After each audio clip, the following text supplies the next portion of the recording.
All right, sports fans, how's everybody out there doing? William Martin coming at you one more time here on YouTube with another edition of the 300 Pounds of Sports Knowledge Podcast. Now, more than a decade ago, the Big East Conference was left for dead when founding members Pitt and Syracuse decided to leave for the ACC. But when life gives you lemons, you simply go out there and make lemonade. As the non football schools in the Big East decided to band together as they worked to rebrand the conference. Now, St. John, Seton Hall, Marquette, Villanova, Providence, Georgetown, and DePaul all stuck together. And when they said farewell to the football schools of the Big East, they welcomed Xavier, Creighton, and Butler to their fray as the Big East got back to its basketball roots.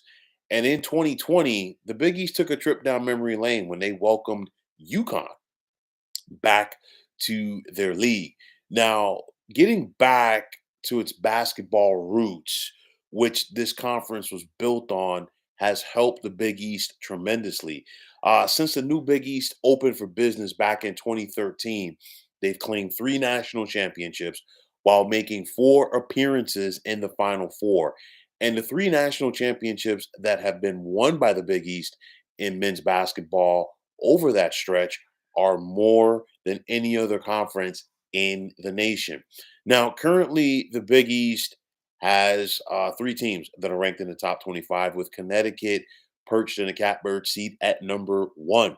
The Big East, I do expect them to get five bids next month for the NCAA tournament, which isn't bad considering that this is an 11-team conference.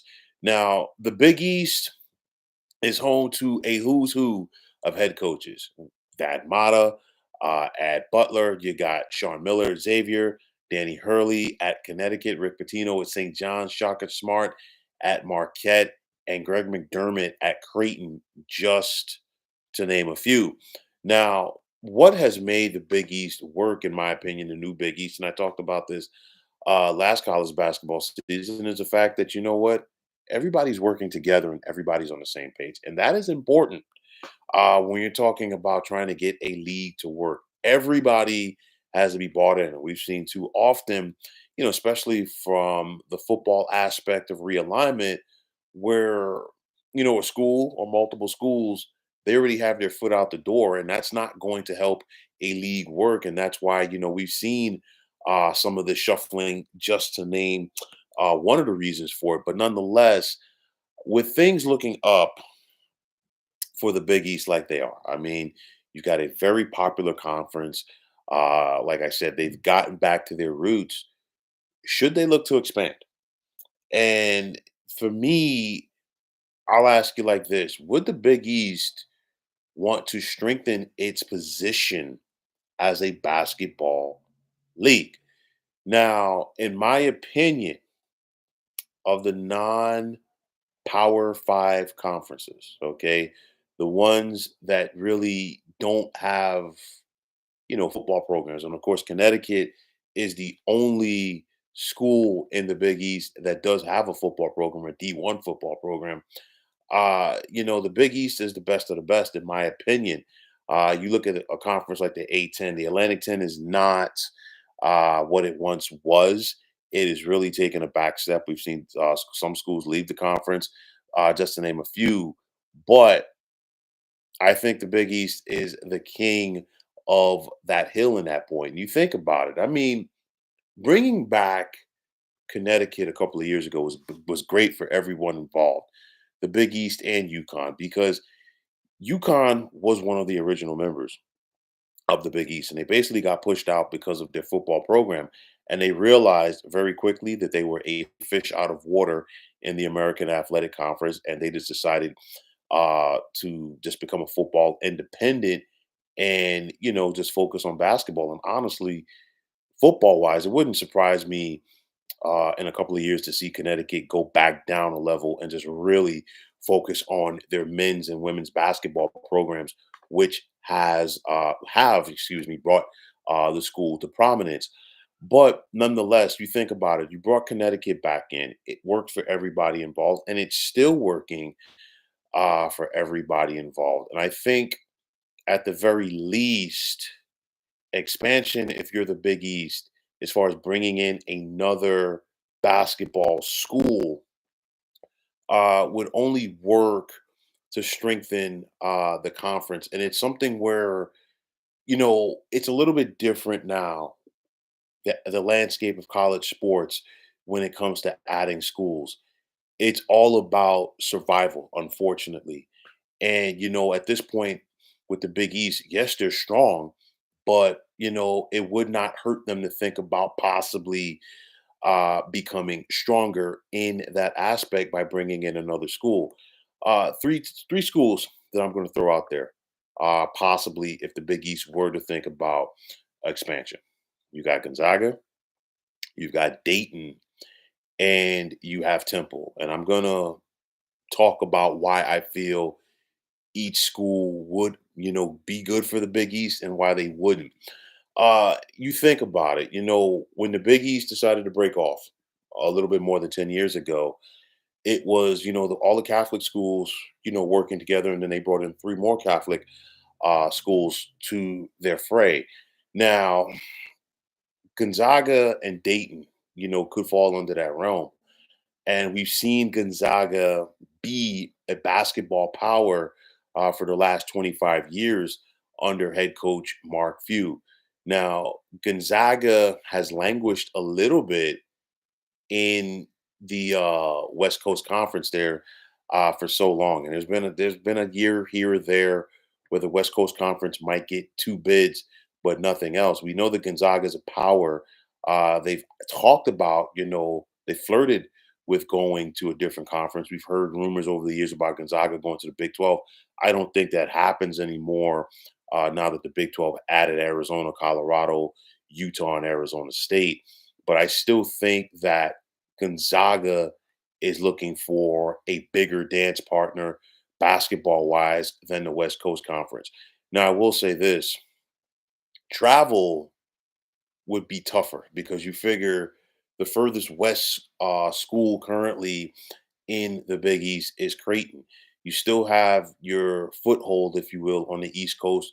You have the Midwest aspect of it with the likes of Butler, with the likes of Creighton, DePaul, and Marquette and Xavier. And now, you're bringing in another region to the mix in Gonzaga. From a basketball standpoint, it would be good.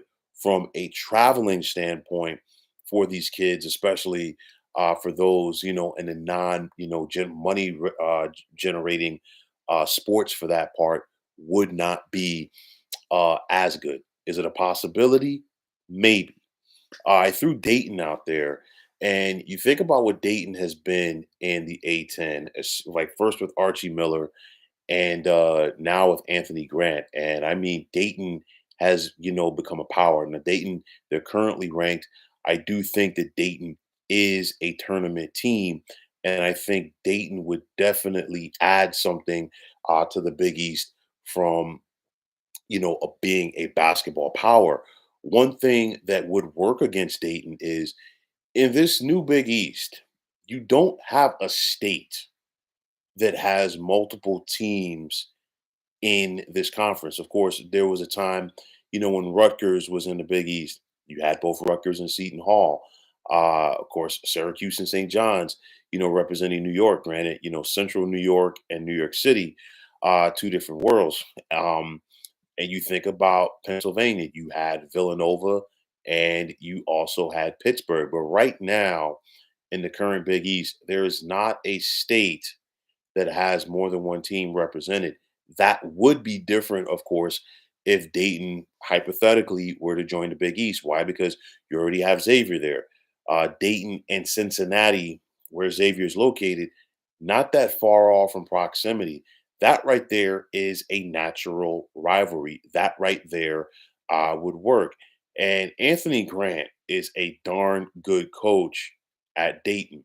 And again, like I said, we already have a conference in the Big East that's known for its coaches.